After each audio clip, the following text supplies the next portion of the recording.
Boa noite, gente. Esse vídeo é um vídeo aí de aula introdutória, né, da matéria História e Formação da Bíblia.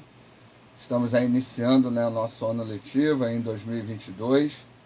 Então a ideia é um vídeo curto, pequeno, mas só para você conhecer a matéria, né. Nas nossas próximas aulas a gente vai estar interagindo, vai estar conversando, vou estar enviando as ementas para vocês também, né. Então esse vídeo é uma oportunidade de você entender um pouco do propósito da matéria, né, o que a gente vai estar discutindo aí ao longo do semestre. Na ementa, né, estarão todos os detalhes, né, o conteúdo, o objetivo, né, as avaliações que você precisa. E hoje, de maneira assim, bem objetiva, eu gostaria de apresentar a matéria História e Formação da Bíblia. Nessa matéria, a ideia é entender os conceitos básicos que levaram ao processo de formação da Bíblia, né? A Bíblia não é um livro, a Bíblia é um conjunto de livros, né? Nós temos a Bíblia católica, temos a Bíblia protestante, né? Nós temos várias traduções da Bíblia, nós temos várias formas, né? Formatos que a Bíblia hoje se apresenta, né? Online, né, em CD, né, você tem aplicativo. Então a ideia é a gente tentar entender, né, o que esse texto, que está aí há mais de 2000 anos entre nós, né, tem a nos ensinar ainda hoje. Né? O objetivo, então, é trabalhar a literatura bíblica, né?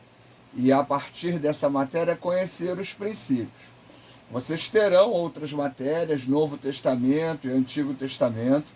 Nessas outras matérias é aprofundado um pouco mais o estudo desses livros, né?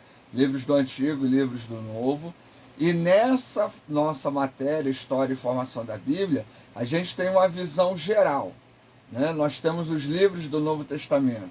Então, o contexto em que esses livros foram escritos, o objetivo desses livros.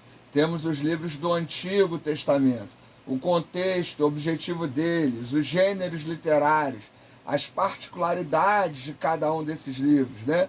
A gente vai dar uma olhada de maneira geral. Então, a ideia é a gente conhecer como esse texto, que para nós é entendido como sagrado, né?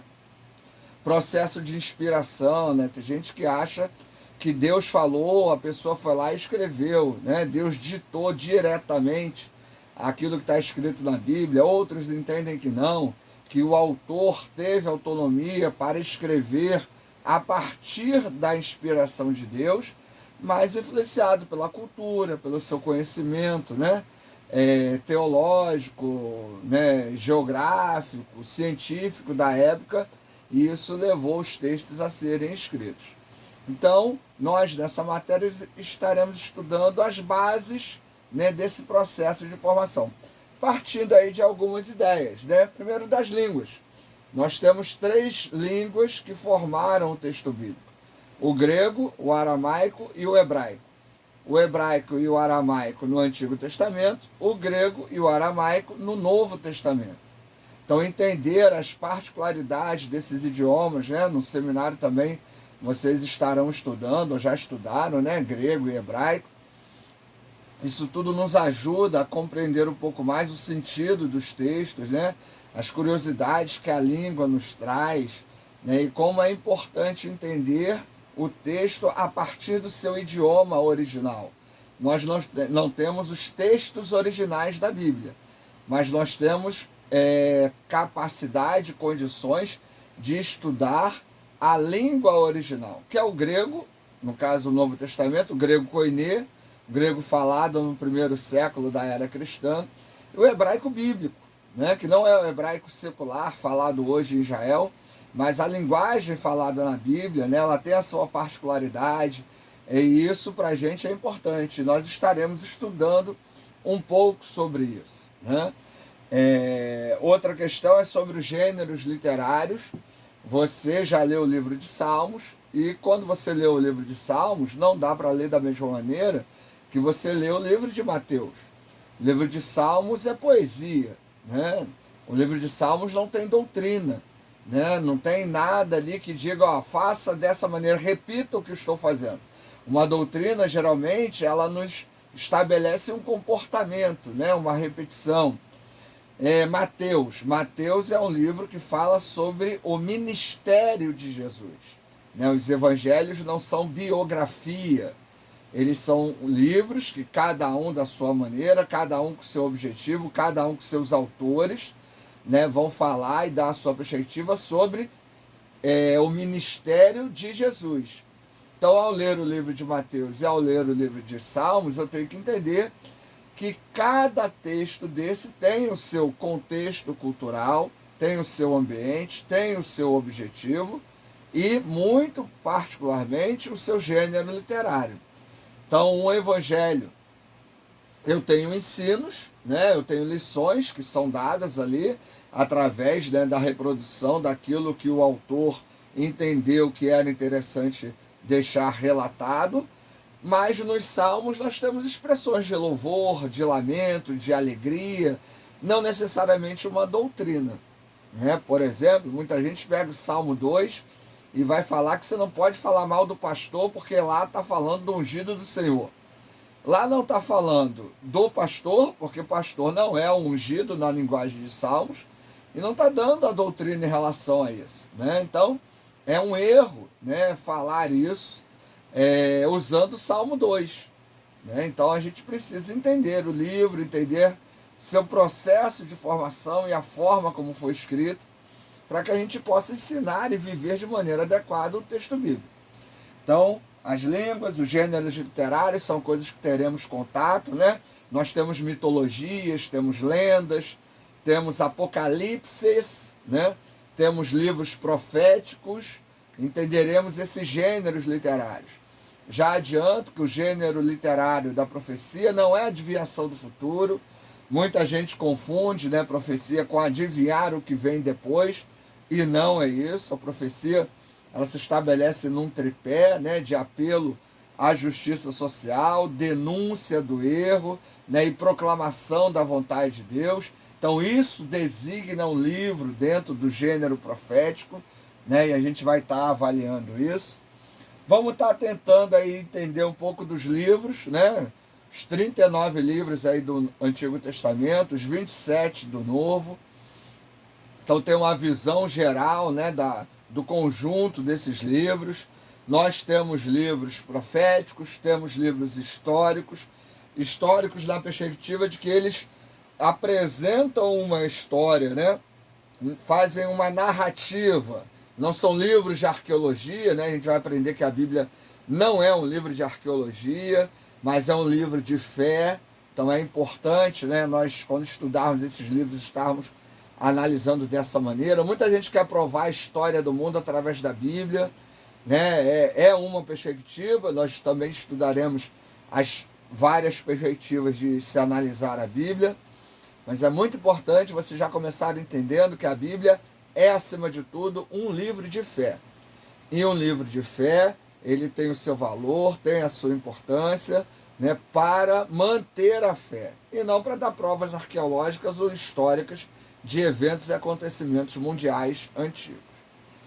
Outra questão é sobre a composição desses livros. Quem escreveu? Como escreveu? Existem livros que têm mais de um autor. O livro de Isaías, por exemplo, ele é composto por mais de uma pessoa, apesar de só aparecer o nome de Isaías.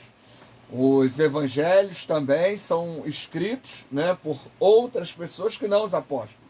São baseados em histórias dos apóstolos, mas não necessariamente escritos por eles.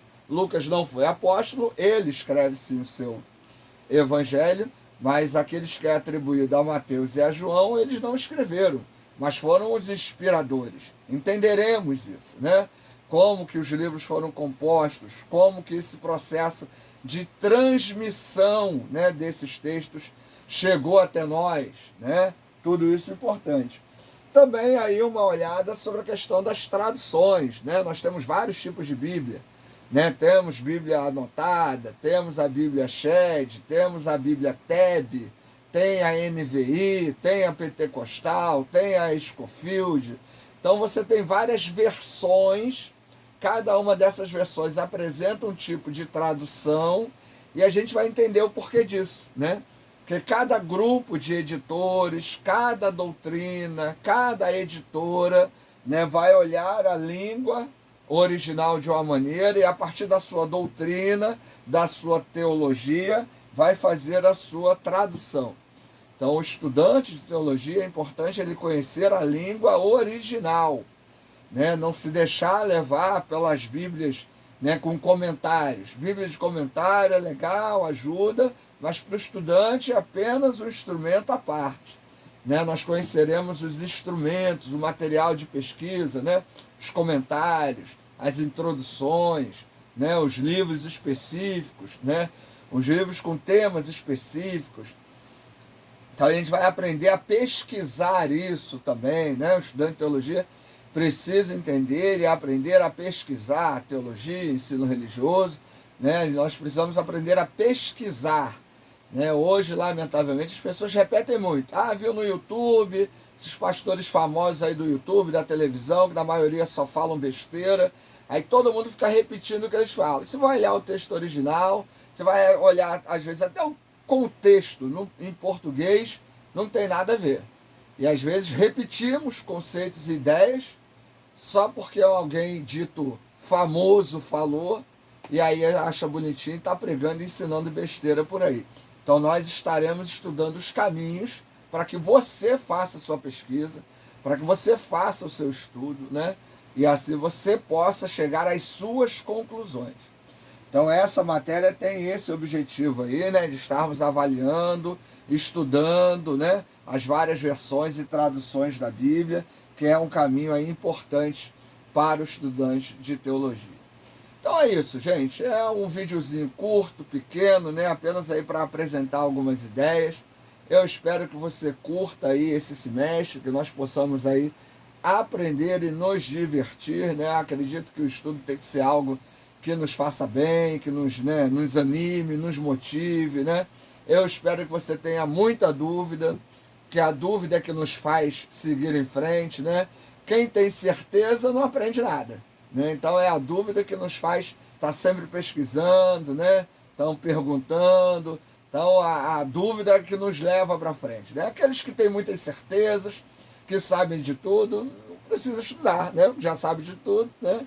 Então se permita, né, ter outros olhares sobre o texto bíblico, se permita perceber outras versões, né, de análises do texto, que eu acho que vai ser legal, vai ser divertido e, acima de tudo, produtivo aí para o seu crescimento em relação ao conhecimento do texto bíblico. Valeu? Então a gente vai se falando aí no grupo, qualquer coisa aí, só entrar em contato. Até mais, gente.